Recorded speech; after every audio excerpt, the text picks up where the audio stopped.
তো হ্যালো বন্ধুরা, আজকে চলে এসেছি একটি নতুন কাজের ভিডিও নিয়ে। তো বন্ধুরা, আমরা চলে এসেছি একটি নতুন সাইডে। আমাদের যে সাইডটি ছিল ছাদ লেভেলে হয়েছিল, কিছুটা গাঁথনি বাকি ছিল। তো আমরা আজকে কাজ করব লিন্টনের উপর গাঁথনির কাজ করব, ইট চুনে কাজ করব, 5 ইঞ্চি দেওয়ালের গাঁথনির কাজ করব। তো দেখতে পাচ্ছ বন্ধুরা, এদিকে আমরা সেটিং করে নিয়েছি। সেটিং করার পর শেষে পিলারে যে ঘোলা দিতে হয়, ঘোলা দিয়ে সিমেন্টের একটু জল দিয়ে ঘোলা বানিয়ে দিতে হয়, যা তার ফলে যে দেওয়ালের সঙ্গে যে গাঁথনি থাকে, ইটের পাশাপাশি যে মশলা দিয়ে গাঁথনি করা হয়, সেই জয়েন্ট বা ফাটলের কোনো সমস্যা হয় না। তো এইদিকে দেখতে পাচ্ছ আমার সঙ্গী সম্পূর্ণ সুন্দরভাবে ঘোলা দিয়ে সিমেন্টের দগড়া ঘোলা দিয়ে মেরে দিচ্ছে, যাতে দেওয়াল কোনো মতে যে কোনো কারণে বা কোনো মতে যাতে ফাটল না হয়, মজবুতি থেকে ক্যারেক দেওয়ালের মধ্যে কোনো ক্যারেক না আসে। তাতে সুন্দরভাবে দেওয়ার পর এবারে আমাদের পালা হচ্ছে ইট ওঠানোর উপর। ভাড়া যে আছে মাটি থেকে মোটামুটি যে উঁচুতে ভাড়াটি আছে, সেই ভাড়াটিতে ইট উঠাতে হবে। তো ইট উঠার জন্য দেখতেই পাচ্ছ এদিকে আমার সঙ্গী ইট ধরছে, আমি ইট নিচে থেকে ফেঁকছি। সুন্দরভাবে ইট কেচিং করছে, দেখতেই পাচ্ছ ভিউটা সুন্দরভাবে কীভাবে ভিউটি দেখা যাচ্ছে। তো দেখো বন্ধুরা সবাই, এভাবে আমরা ইট ধরে সম্পূর্ণ কঠোর পরিশ্রম করে এভাবে এক একটা বাড়ি তৈরি করে দিই। যেই বাড়িতে তোমরা থাকো বন্ধুরা, যে বাড়িতে তোমরা আরামসে থাকো, সেই বাড়িটা এভাবে আমরা কত কঠোর পরিশ্রম করে বাড়িটি তৈরি করি।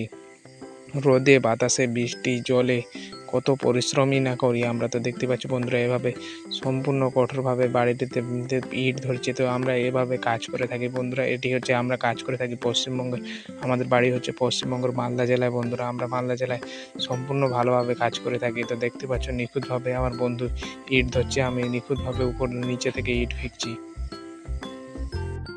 বাঁশের বাম্বু দিয়ে এই যে ভাড়াটা বানিয়েছি, এই ভাড়াতে আবার ধ্যান রাখতে হবে যাতে লোড বেশি না হয়ে যায়, কারণ এই বাঁশের বাম্বু যে ভাড়া তক্তা দিয়ে যে ভাড়াটি করেছি, সেই বাম্বুর ভাড়াটি দিয়ে যাতে সঠিকভাবে করতে পারি। এভাবে আমরা প্রথম লিন্টনের উপরে ইট বসাতে শুরু করলাম। ইট বসানোর সময় একটা জিনিস ধ্যান রাখতে হবে, হাতে যে থাকে যে শাউল থাকে, সেই শাউল এবং সুতা আমাদের লাইন দড়ি যে থাকে, লাইন দড়ি দিয়ে সঠিকভাবে এক সাইডটি লেভেল করতে হবে, বাইরের সাইডটি সঠিকভাবে লেভেল নিয়ে নিতে হবে। তো এদিকে দেখতে পাচ্ছ আমার সঙ্গী লেভেল নিচ্ছে, এক সাইডে আমি লেভেল নিচ্ছি সুন্দরভাবে পিলারের সঙ্গে।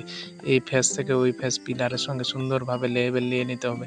এভাবে লেভেল নিয়ে সম্পূর্ণ ওয়ালটি করতে হবে। এই ওয়ালটিতে লিন্টন থেকে টাইমিং ছাদের অবধি ছাদ অবধি করতে গেলে আমাদের 9টি ইট গাঁথনি করতে হবে, 9 লাইনে ইট গাঁথনি করতে হবে। তো দেখতেই পাচ্ছ সুন্দরভাবে আমরা লাইন দড়ি বেঁধে নিচ্ছি, যাতে পরপর ইট সাজিয়ে আমরা বসিয়ে যেতে পারি, মশলা দিয়ে সুন্দরভাবে বসিয়ে যেতে পারি, একই লাইনে থাকে। এবং এই লাইন দড়ি ধরার আগে একটা ধ্যান দিতে হবে বন্ধুরা, শাউল করে নিতে হবে, শাউলে যাতে থাকে, দেয়ালটি যাতে সোজা শাউলে থাকে। তো বন্ধুরা দেখতেই পাচ্ছ সে কত সুন্দরভাবে মশলা দিয়ে এই মশলা দিচ্ছে, মশলা দিয়ে ইট বসানো কাজ শুরু করবে। তো দেখতেই পাচ্ছ বন্ধুরা, এভাবে আমরা নিখুঁত কাজ করে থাকি। তো দেখতেই পাচ্ছ বন্ধুরা কত সুন্দরভাবে ইট বসানো হচ্ছে। এদিকে মশলা আমরা 3 এক্কা বানাই, তিন ভাগ বালিতে 1 ভাগ সিমেন্ট আমরা দিয়ে কাজ করে থাকি।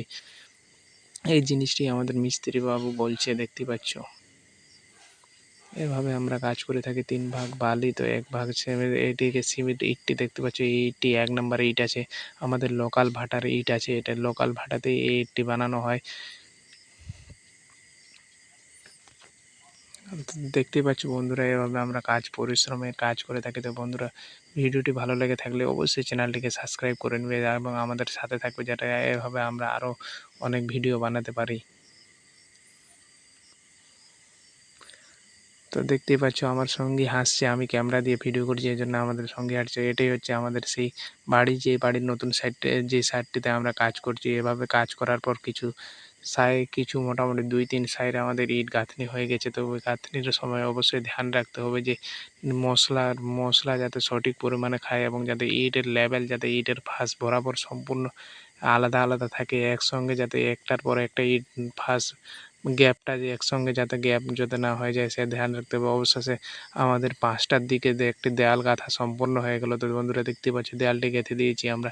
এবার মশলা সুন্দরভাবে সাইডে লাগিয়ে ঝাড়ু দিয়ে ঝেড়ে দিব, এভাবে আমাদের দেয়ালটি কমপ্লিট হয়ে যাবে। তো দেখতেই পাচ্ছ বন্ধুরা, তোমাদের সকলকে আমি দেয়ালটি দেখাচ্ছি।